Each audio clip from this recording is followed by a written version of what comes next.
North east railway ने एक notification जारी किया है। ये नोटिफिकेशन अप्रेंटिस से रिलेटेड है, तो हम उसी के बारे में देखेंगे। आपको अपने ब्राउज़र पर लिख देना नॉर्थ ईस्ट रेलवे। जैसे ही आप ये लिखोगे तो आपके सामने नॉर्थ ईस्ट की जो रेलवे है उसकी वेबसाइट ओपन हो जाएगी। यहाँ पर लिखा हुआ है, देखिए यहाँ पर नॉर्थ ईस्ट रेलवे और ऊपर है इसकी जो वेबसाइट है ner.indianrailways.gov.in। तो आपको इस पर क्लिक कर देना है। जैसे आप क्लिक करोगे तो आपके सामने एक ऐसा पेज ओपन हो जाएगा। ये नॉर्थ ईस्ट रेलवे का पेज है। तो आप इधर देखो, राइट में देख रहे हो आप, यहाँ पर लिखा हुआ है कॉन्टैक्ट्स अस और रिक्रूटमेंट। तो आपको रिक्रूटमेंट पर जाना है और रिक्रूटमेंट पर आपको नीचे आना है। देखो यहाँ पर आपने जैसे ही रिक्रूटमेंट पर अपना ये कर्सर रखोगे और नीचे आओगे तो आपके सामने रिक्रूटमेंट के सामने ही देखो यहाँ पर एरो का साइन लगा हुआ है, तो ये काफ़ी सारे ऑप्शन आपको दे देगा। तो आपको ये लिखा हुआ है RRC, तो इस पर जैसे ही आप क्लिक करोगे तो आपके सामने इस टाइप का एक पेज ओपन हो जाएगा।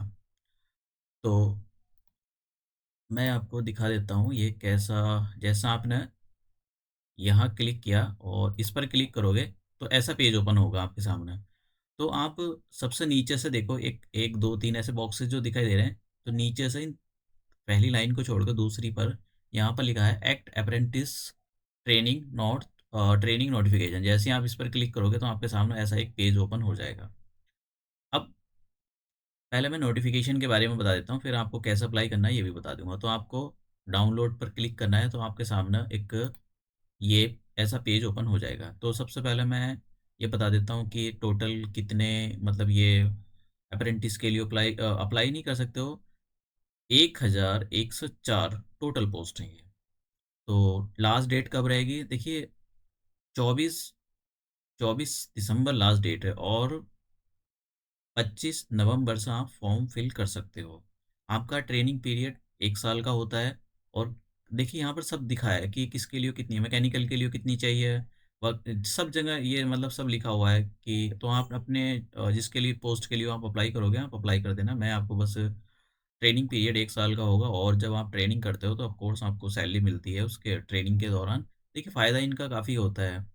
जो लोग जब कभी भी किसी जॉब के लिए अप्लाई करते हैं तो उसमें स्पेशली बोला जाता है कि भाई आप अगर यहाँ पर इन इन जगह आपके पास ट्रेनिंग का सर्टिफिकेट है तो आपको बेनिफिट मिलता है, ठीक है, जब भी आपका सिलेक्शन होता है। तो मैं आपको बता देता हूँ एज कितनी होनी चाहिए। 15 से 24 साल आपकी एज होनी चाहिए। अगर 24 साल को आप क्रॉस कर रहे हो तो आप किस कैटेगरी में आते हो उसके अकॉर्डिंग आपको अपर एज में एज रिलैक्सेशन दिया जाएगा। ऐसे अगर एजुकेशन की बात करें, देखिए एजुकेशन आपके पास 10th होनी चाहिए और 10th में आपके पास 50% मार्क्स होने चाहिए मिनिमम। देखिए और आईटीआई होना चाहिए। अगर आपके पास ज़्यादा अगर आपके मार्क्स अच्छे आए हैं तो आपके सिलेक्शन होने के चांसेस ज़्यादा हो जाएंगे। मैं अभी आपको दिखाऊंगा। 100 रुपी फीस है इसको अप्लाई करने की। और आपको जैसे मैंने कहा है कि आपको अभी मैं दिखाऊंगा आपको इसी वेबसाइट पर। आपको ऑफिशियल वेबसाइट है ये कि किसी भी देखिए आप किसी भी वेबसाइट से ओपन ना करें किसी भी लिंक पे जाकर। उससे ये हो सकता है कि आपकी जो प्राइवेसी है वो कंप्रोमाइज़ हो सकती है। आपका जो भी जिस बैंक से ट्रांजैक्शन करोगे आप, हो सकता है कि वो कंप्रोमाइज़ हो जाए। तो इसलिए आप गवर्नमेंट की जो ऑफिशियल वेबसाइट होती है आप वहीं पर जाकर अप्लाई करें। क्योंकि कुछ लोग बहुत सारे लिंक दे देते हैं तो आपको पता भी नहीं होता है। क्योंकि जो जाएंगे वो कंप्यूटर में ऐसा नहीं होता कि उनकी महारत हासिल होती है, इसलिए वो उनकी प्राइवेसी बहुत सारी चीज़ें कंप्रोमाइज़ हो जाती है। तो देखिए सिलेक्शन देखिए आपके 10th में और आईटीआई में अच्छे मार्क्स होंगे। जितने अच्छे मार्क्स होंगे आपका सिलेक्शन क्राइटेरिया उतना ही बढ़ जाएगा। देखो यहाँ पर लिखा हुआ है merit list which would be prepared taking the average of the percentage of marks obtained by candidates in both matriculation मतलब 10th class with minimum 50% aggregate marks and ITI examination giving equal weightage to the both. तो candidate की simple सी बात है, जितने अच्छे marks होंगे उसके चांसेस ज़्यादा बढ़ जाएंगे। और यहाँ पर लिखा है भाई paid stipend during the apprenticeship at the prescribed rate as per the तो जो भी रूल इनके रेगुलेशन हो गया। मतलब आप लगाओ कि मतलब ऐसा आपको फुल सैलरी तो नहीं मिलती भाई, गवर्नमेंट जॉब लगी तो फुल सैलरी मिलेगी। लेकिन हाँ आप काफ़ी जगह जाते हो जॉब करने के लिए तो वो आपसे मांगते हैं भाई आपके पास है एक्सपीरियंस मिलता है और ऑटोमेटिकली आप गवर्नमेंट जॉब में आपको इन सारी चीज़ों का फ़ायदा मिलता है। हिंदी वाले नीचे देख सकते हैं, ये हिंदी में दिया गया है यहाँ पर। तो अब मैं आपको बता देता हूँ, आप एक बार जब अप्लाई करो तो देखो आपसे ये उम्मीद की जाती है कि आप पढ़े लिखे हो और आप कोई भी मिस्टेक ना करो फॉर्म में। अगर मिस्टेक होती है तो देखिए बहुत सारे लोग अप्लाई करते हैं, काफ़ी सारी रिजेक्शन होती है। तो ये उनकी मिस्टेक होती है, वो या तो जल्दी-जल्दी में या तो फिर हबड़-तबड़ में भरते हैं या उनको जो भी है वो गलती कर देते हैं। तो इसलिए आपको कोई मिस्टेक नहीं करनी है।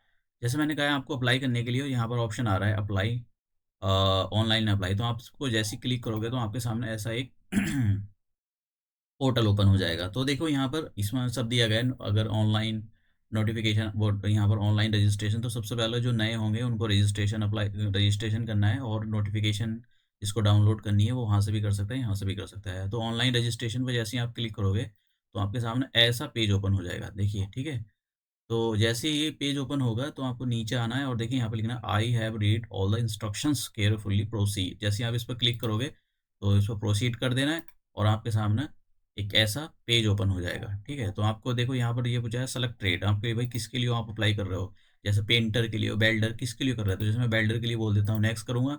तो देखो यहाँ पर ये ज़रूरी होना चाहिए, आप जो वैकेंसी है उनको एक बार देख लें, भाई कहाँ के लिए अप्लाई कर रहे हो, कहाँ के लिए, पता लगो आपने ऐसी पोस्ट के लिए अप्लाई कर दिया वहाँ पर है ही नहीं है। तो फिर वो भाई आपको नहीं मिलेगा वहाँ पर। देखिए ये रूल होते हैं। तो और तो कुछ नहीं था इसके अंदर, जो मेन इन्फॉर्मेशन थी वो मैंने आपको दे दिया है यहाँ पर। अ, और कोशिश किया करो कि आपका इसको जल्द से जल्द जितनी भी हो सके आप फॉर्म फिल कर लो, क्योंकि लास्ट में फिर वो गवर्नमेंट की वेबसाइट अटक जाती है, तो बहुत कभी पेमेंट अटक जाता है तो बहुत दिक्कत हो जाती है।